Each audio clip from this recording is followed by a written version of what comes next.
Hello friends, and welcome to another lecture on chemical engineering thermodynamics. Today we will take up a problem in Mumbai University that has come in the Mumbai University question paper in May 2019. The problem is problem number 2.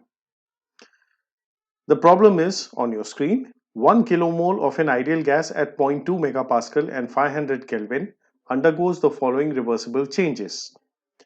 Compressed isothermally to 3 megapascals, cooled at constant pressure to 300 Kelvin, expanded adiabatically to 1 megapascal, expanded isothermally to its initial pressure, and heated isobarically to 500 Kelvin.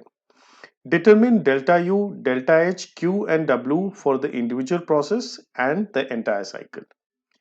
The data given is Cp is equal to 3.5 R joule per mole Kelvin and Cv is equal to 2.5 R joule per mole Kelvin. Now, sorry, as I had indicated in previous problems also that I have solved of a similar nature, one should always draw the process on the PV diagram before setting to start this problem, and I have done it here. And the second point is, after you draw the process, find out the missing temperatures. And surprisingly, for such a problem which has been asked for almost 20 marks, the temperatures at each and every point are given except point 4. So let's study the process on the PV diagram. So process 1 to 2 is an isothermal process. It goes from zero point 0.2 megapascals to 3 megapascals at 500 Kelvin. 2 to 3 is a constant pressure process which is done at 3 megapascals. It goes from 500 Kelvin to 300 Kelvin.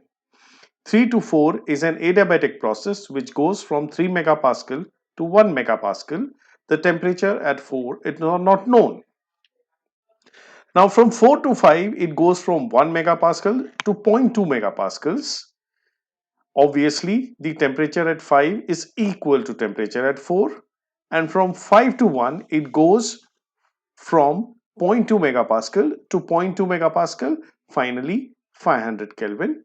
The temperature at 5 is not known, but it is equal to the temperature at 4. So the only thing that remains here is to solve for the temperature at point 4, which is quite simple. As we can see here, this is an adiabatic process. So for an adiabatic process, we can write T4 by T3 is equal to P4 by P3, the whole raised to gamma minus 1 over gamma. Now gamma here is 3.5 R over 2.5 R, which is nothing but Cp over Cv, and this is equal to 1.4. Therefore, we get T4 as nothing but 300. Now, what is P4? P4 is 0.2 megapascals. Let us have a look. P4 is 1 megapascal. So 1 megapascal, P3 is 3 megapascals. And this is 1.4 minus 1, the whole over 1.4. Therefore, we get T4 as 219.18 Kelvin. Now, this is the temperature we have at T4, which is nothing but the temperature at T5. Now, having done this, now let us calculate what is going to be the internal energy change for each and every process. Now, this is equal to, let's start off. Now, for process 1, 2, you have delta 1, 2 is going to be equal to N into Cv into T2 minus T1. Now, N is 1 kilomole, which is given in the problem. and CV is 2.5 R, which is also given in the problem, and T2 is 500 minus T1 is also 500. As we can see here, the change in internal energy is 0. One should always know that we need not do this calculation. The change in internal energy for a isothermal process is equal to 0, which is also equal to the change in enthalpy. So we have noted it here. The delta U for process 1, 2 is 0 and 0. Now we need to calculate the work for the isothermal process. Now I will write down this formula and use it. So W for an isothermal process is going to be RT ln of P final by P initial. Now in this case, W is going to be equal to 8.314 into 500 into ln of 3 megapascals by 1 megapascal, and this is equal to 11,257.36469. Now for the isothermal process, delta U12, applying the first law, we get delta U12 is equal to Q plus W. Since this is equal to 0, we get Q is equal to minus W. And we enter the value here, that is 11527.36469, but minus. So Q is minus of W. Now, a similar calculation is done for process number 4 to 5, where we write delta U as 0, delta H also as 0 because it's an isothermal process. 4 to 5 is an isothermal process. And we calculate Q and W using the formula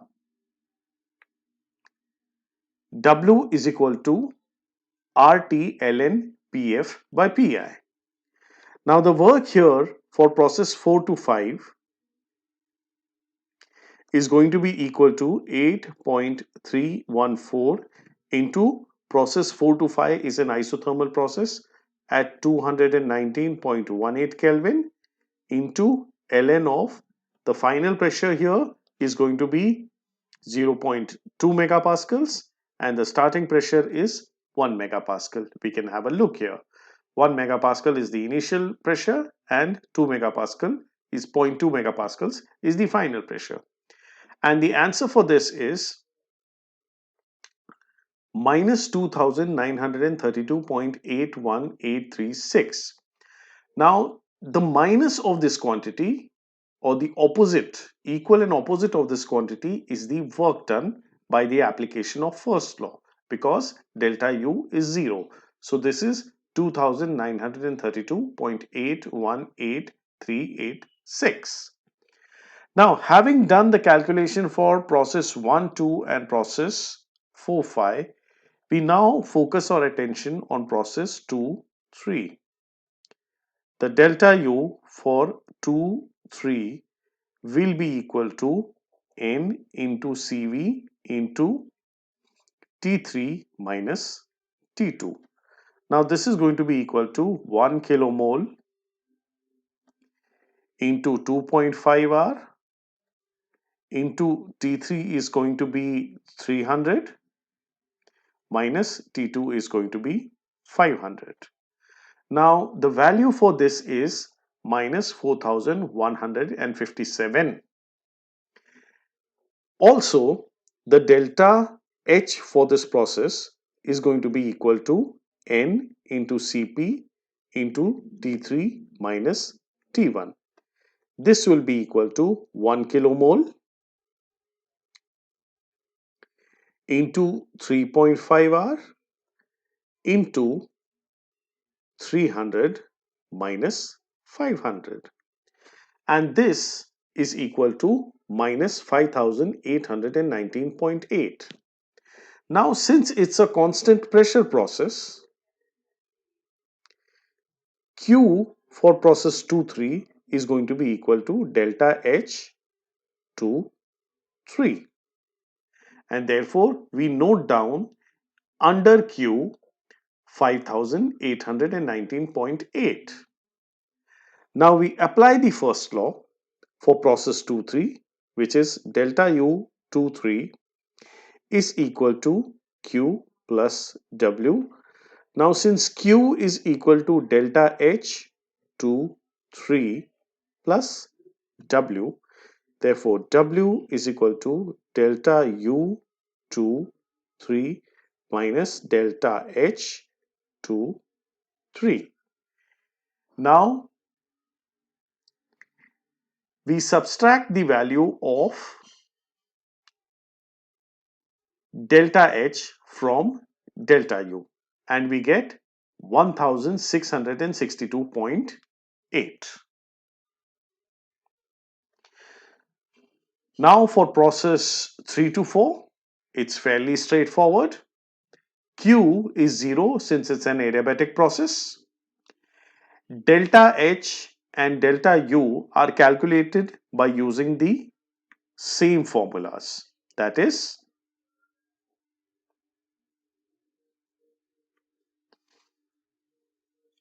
delta U 3, 4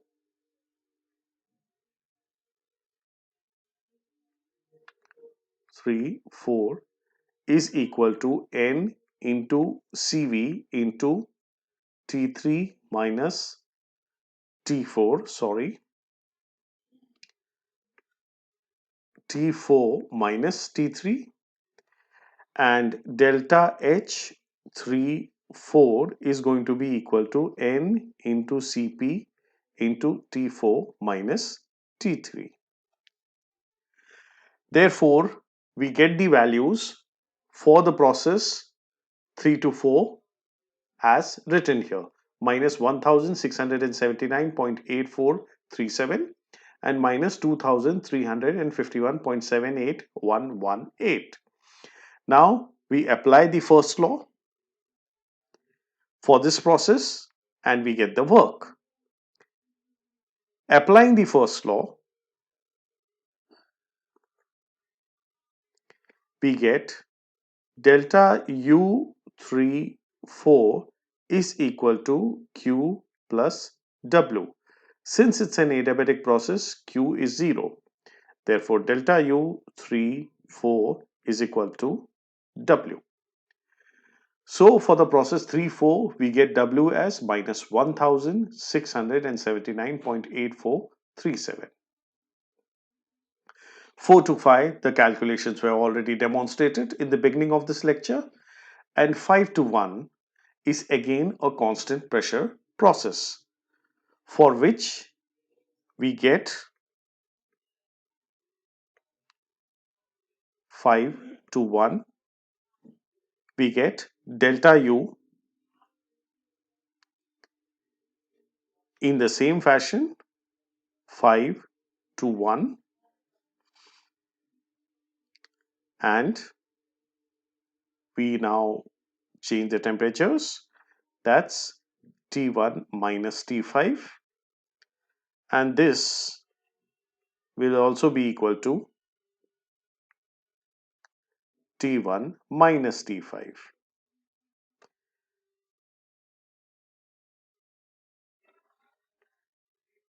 5, 1. Therefore, we get the value as 5836.8437 by replacing the values of N, CV, T1 and T5 in this, where T1 is 500 degrees Celsius and T5 is 219.18 Kelvin. Sorry, it's not Celsius, it's Kelvin. Similarly, here too, T1 minus T5 is replaced, Cp and Cv are replaced, and we get the value of delta U and delta H. Also, by applying the first law for this process, we get delta U 5 1 is equal to Q plus W. Now the Q here, since it's a constant pressure process, is delta H 5 1 plus W. Therefore, W is equal to delta U 5 1 minus delta H 5 1. Now the value for W is calculated. It is 2 minus 2334.73748. When we add the delta U's, that is the change in internal energy, we add the sum of this, it's going to be 0. And that is natural because for a cyclic process, the change in internal energy is 0. And so is the enthalpy. And we also find that the heat and work are equal but opposite. And this is quite natural because if we apply the first law to the entire process, the change in internal energy is going to be 0, which is going to be equal to the summation of all the heats given in all the processes plus summation of the work done by all processes. Therefore, we get heat is equal to minus work. So, this was all, guys. I will show the results once again, and I hope you have understood how we can find the solution to a problem which is worth 20 marks. But the solution is yet very simple. And if you follow the method which I have explained here, you are not going to go wrong in solving the problem. Again, I explain you, please do not calculate the work using the work formula. Always derive it from delta U and delta H depending on what the process is.